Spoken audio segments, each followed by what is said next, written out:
করছিস? তোকে আমি ছেড়ে দিব মনে করছিস? তোকে দেখ আমি আজকে কি করি, তুই শুধু দরজাটা খোল, তোকে আমি পুলিশে দিব আজকে।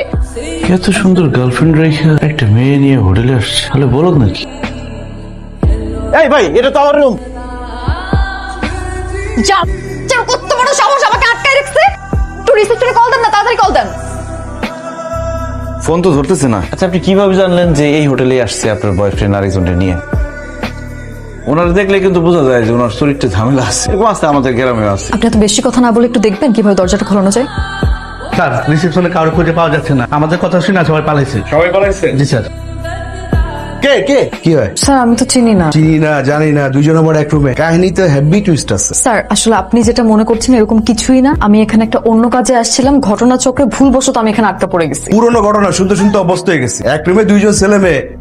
চলেন থানায়, চলেন, বাকিটা থানায় হিসাব কিতাব করবো। স্যার আপনি কি বলতেছেন? আমি একটা রেসপেক্টেবল ফ্যামিলির মেয়ে। স্যার প্লিজ আমার কথাটা বোঝার চেষ্টা করেন। এইভাবে বললে হইব না। আমি স্যারকে বুঝাই বলতেছি। স্যার আসলে আমরা দুজন প্রেমিক প্রেমিকা, মানে সামনে আমাদের বিয়ে, তো এখানে আসছিলাম একটু প্ল্যানিং করতে, ফ্যামিলি প্ল্যানিং। কয়দিন পরে কেন? কাজী ডেকে আজকে বিয়ে করেন? না না না না স্যার, কি স্যার ভালোই হয় স্যার, আপনি মুরব্বী মানুষ, আপনি থেকে একটা কাজ করাই দিলেন।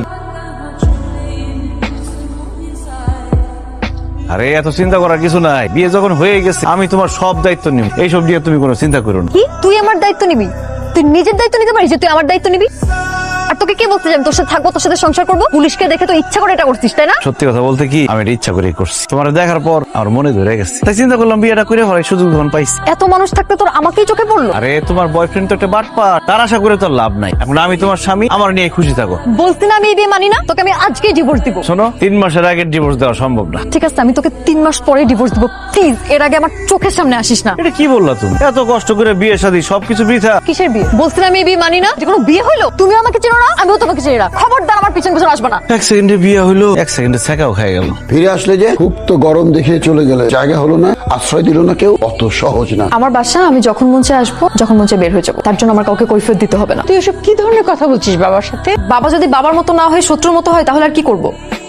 এরকম মেয়ে তো আমাদের ছিল না। স্বামীর সঙ্গে মিশে আমার ভদ্র মেয়েটা নষ্ট হয়ে গেল। মুরব্বীরা বলেছেন না, সৎসঙ্গে স্বর্গবাস, অসৎ সঙ্গে সর্বনাশ। স্বামীর মতো একটা বদমাশের সঙ্গে মিশে তার এত বড় অধঃপতন হয়েছে। আমার চোখে তাকিয়ে কথা বলে, আমার সঙ্গে বেয়াদবি করে। আচ্ছা তুমি যেভাবে বলছো, স্বামীর কি সত্যি সত্যি এতটা খারাপ? অবশ্যই খারাপ। ও শুধু খারাপ না, ওর 14 গোষ্ঠী খারাপ। আরে আমি যদি একটা ভালো ছেলে পেতাম, আমার লেখাপড়া দরকার নেই, টাকা পয়সা দরকার নেই, একটা ভালো মানুষ দরকার, যেন মেয়েটা সারা জীবন সুখে থাকে। আসসালামু আলাইকুম।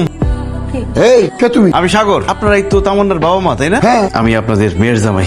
কি বলছো তুমি? হয়েছে কি, ওই স্বামীরকে ধরার জন্য তামান্না গেছিল হোটেলে। পাশের রুমে আমি ছিলাম, তো তারা ভুল করে আমার রুমে চলে আসছে। স্বামীর পালাই গেছে, তামান্না রয়ে গেছে। পুলিশ এসে আমাদের দুজনকে একসাথে ধরে বিয়ে করে দিচ্ছে। কি বলছো তুমি? তামান্না, তামান্না।